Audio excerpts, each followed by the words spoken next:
What do you do when the client says no? Oh my God, what do I do? What do I do? I got the answer, and I'm going to share it on this episode of the Inside BS Show. Hi, it's Dave Lorenzo. Hey now, welcome to the Inside BS Show. Today I'm going to share 5 things that you can say when the client says no. This is not your usual how to handle rejection and persist, or when you say no, that's just the beginning. No. I'm going to give you 5 actual things that you can use. And at the end of our time together, I'm going to share 1 key thing. So you're going to want to stay with me all the way to the end of the show today. All right, let's start with number 1. The first thing you should say when the client says no: Mr. Client, I really want to work with you.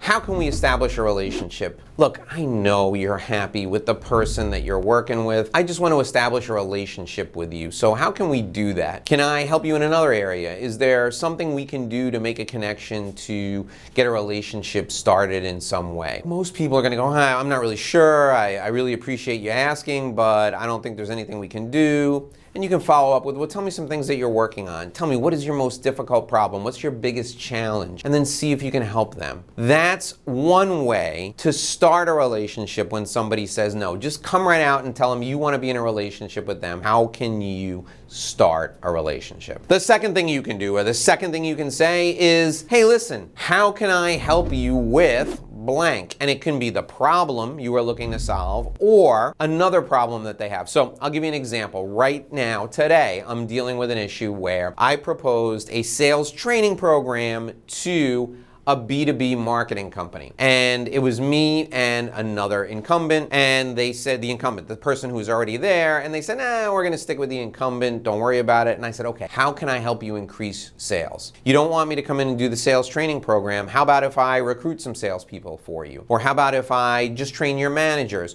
Or how about if I help you review and evaluate the training? If I create a scorecard for you to evaluate the sales training. And they sat back and they were like, wait a minute. You're going to help us create a scorecard to measure whether the sales training is effective? I think that's fantastic. How much would you charge for that? I said, I would charge next to nothing. My sales training was going to cost you $120,000. I'll charge you $5,000 to create the scorecard, and I'll even review the scorecard with you every month for free.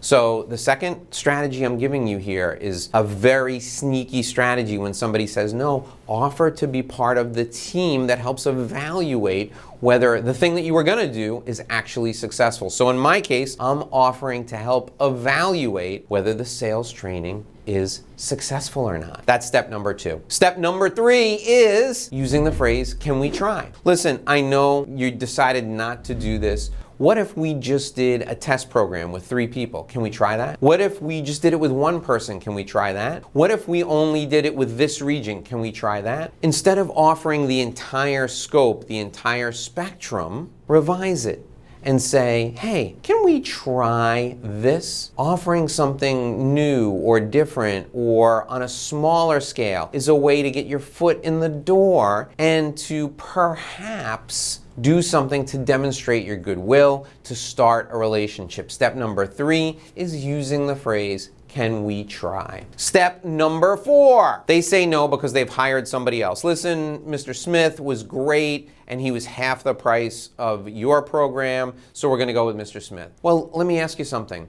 Was price the only reason that you didn't pick me? Yes, price was the only reason. Well, let's do this. I will do a small group for the same price. I will do a modified engagement for the same price as Mr. Smith, and let's make it a competition. If my group outperforms Mr. Smith's group, then you give the whole program to me. If you're wondering if this will work, I will tell you right now, one of my biggest clients, I got them exactly that way. It was a law firm, it was 4 years ago, and they were evaluating someone to come in and develop a business development academy for their law firm. Very forward-thinking law firm. And they interviewed me, they loved me, they watched all my YouTube videos. They asked me for a proposal. I gave them a number and they said, oh my God, that's too much. We're gonna go with this other firm. And I said, how much is that other firm charging you? And they told me, and I said, you know what? I will take 10 people. You can give that firm 10 people.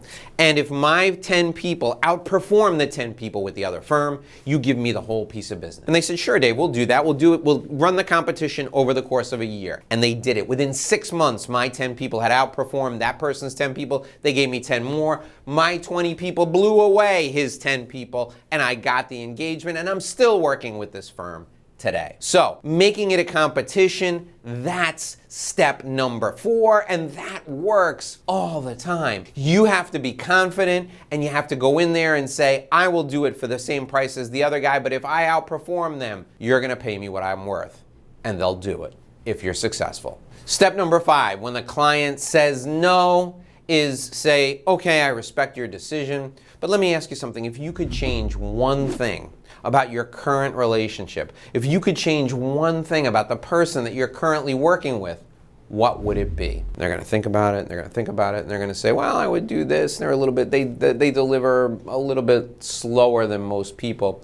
You're gonna say, let me do a trial and see the speed of my delivery, and if you're not happy, we don't ever have to work together, but if I can do that better than them, maybe I can do a lot of other things better. Just do a compare and contrast. If nothing else, it'll keep your current provider on their toes. That works like a charm. So if you could wave a magic wand and change one thing about any of the products or services that my competition delivers to you, what would it be? And then you say, listen, I can outperform them in that area and maybe in a couple of others. Let's give it a try. You see how I combine 2 of these things there? You can mix and match. You can combine some of these phrases. When a client says no, you're gonna try these 5 phrases because I want you to walk away from that deal knowing you did everything you could. And that brings us to number 6. This is the key thing. This is the big step. This is the one thing you can't forget. Don't give up.